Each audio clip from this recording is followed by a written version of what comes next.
Bonjour Jean-Luc Mélenchon. Bonjour. Merci d'être l'invité de France Info en direct ce matin. Merci de me recevoir. Vous êtes co-président du Parti de gauche et député européen. On l'a entendu ce matin, François Hollande exclut un remaniement gouvernemental après l'affaire Cahuzac. A-t-il raison ou tort de faire ce choix selon vous ? Je pense qu'il fait un diagnostic totalement erroné, celui d'un homme débordé par la situation. Non, ce n'est pas une personne qui a failli. C'est une formule absolument fausse. C'est un système qui révèle sa pourriture intrinsèque. C'est ce système qui a combiné les effets d'une monarchie quinquennale avec une irresponsabilité se diffusant à tous les étages par la concentration du pouvoir et le néolibéralisme avec les flots d'argent qui circulent de tous côtés. Tant et si bien qu'une espèce d'oligarchie s'est constituée de tout-puissants seigneurs et de leurs affidés dans le monde politique et médiatique.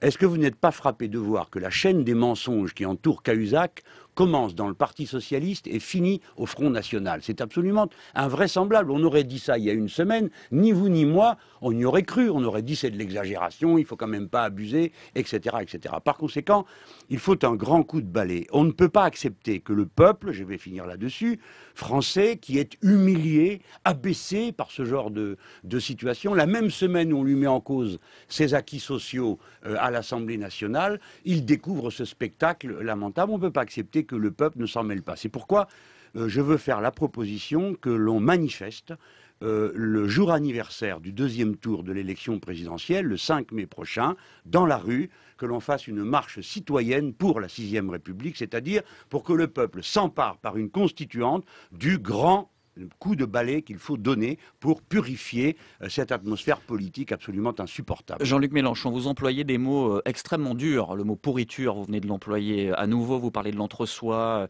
les copains. Est-ce que vous avez le sentiment d'entretenir un climat de suspicion généralisée? J'ai surtout le sentiment de l'exprimer. Car voyez-vous, imaginez-vous que... Et pas de l'entretenir. Imaginez-vous, ça c'est vous qui l'appréciez, c'est vous le commentateur, moi je suis dans l'action. Je vous pose la question sur votre sentiment. Vous me posez la question et je vous y réponds.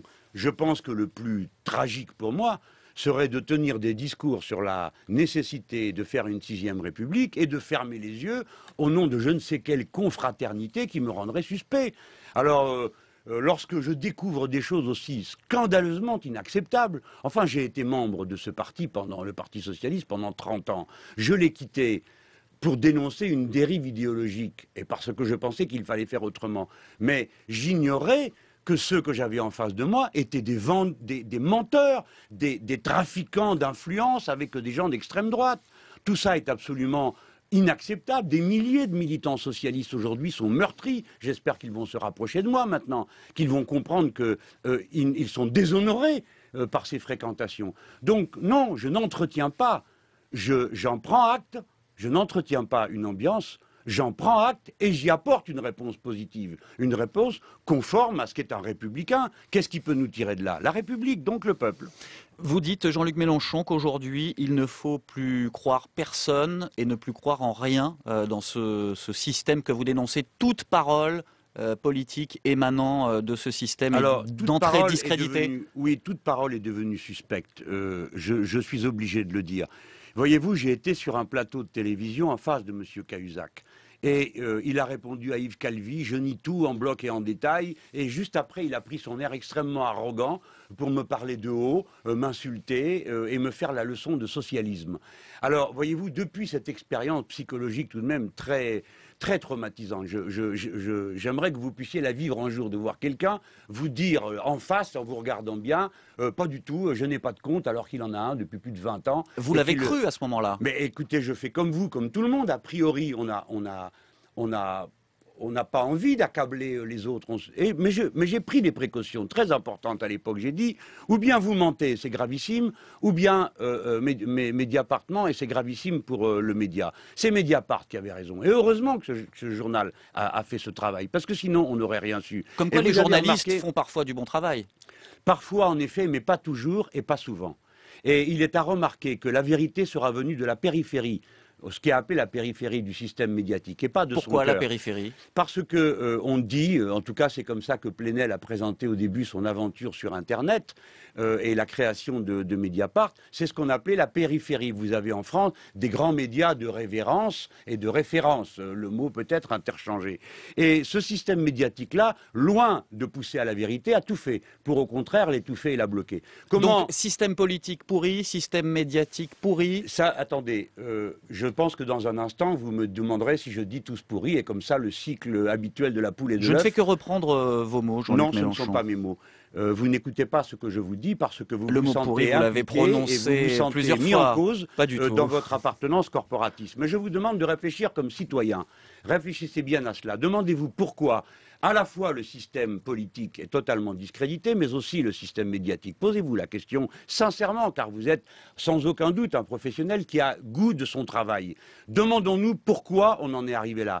Pourquoi un professionnel comme Jean-Michel Apathy déverse 80 tweets pour essayer de discréditer Mediapart? Pourquoi le fait-il? Sinon parce qu'il est lui-même, comme d'autres, entraîné dans une spirale de connivence et de petits arrangements des uns et des autres. Voilà comment nous en arrivons là. Donc vous dissociez les journalistes de Mediapart des autres journalistes. Il y a un îlot de... Écoutez, je ne suis pas venu pour faire une émission sur les journalistes. Je dis qu'il y a des conditions dans lesquelles, il y a des conditions dans lesquelles le métier est plus facile à faire et plus simple à réaliser que dans d'autres. Voilà, vous savez, j'ai fait quelques études, je ne suis pas un abruti comme vous avez l'air de le croire. Je suis capable de faire la différence. Qu'est-ce qui vous fait dire ça? Je suis capable de faire la différence entre les conditions dans lesquelles les gens travaillent et le résultat de leur action. Réfléchissez-y vous-même. Un mot d'une autre affaire, Jean-Luc Mélenchon, l'ancien trésorier de campagne de François Hollande, Jean-Jacques Augier, dit que ses investissements aux îles Caïmans sont légaux, pas de but d'évasion fiscale, que le président n'en a jamais rien su, ce que dit lui-même François Hollande.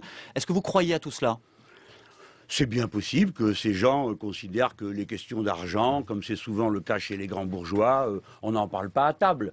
Mais ce qui est extraordinaire, c'est qu'ils soient tous là-dedans et qu'ils trouvent tout ça normal et qu'ils trouvent choquant. Vous avez vu comment ils répondent tous. Ils disent « mais ça n'a rien d'illégal ». C'est donc que la loi va de leur côté et que la loi va du côté du vice et du crime. C'est curieux.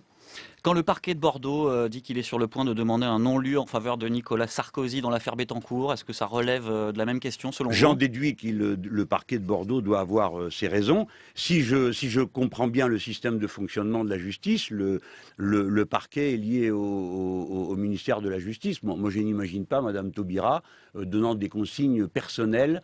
Donc le magistrat là a l'air de prendre sa décision sur ses bases à lui, mais vous savez, rien n'est fait apparemment, il s'agit juste d'un rapport. Donc attendons la suite.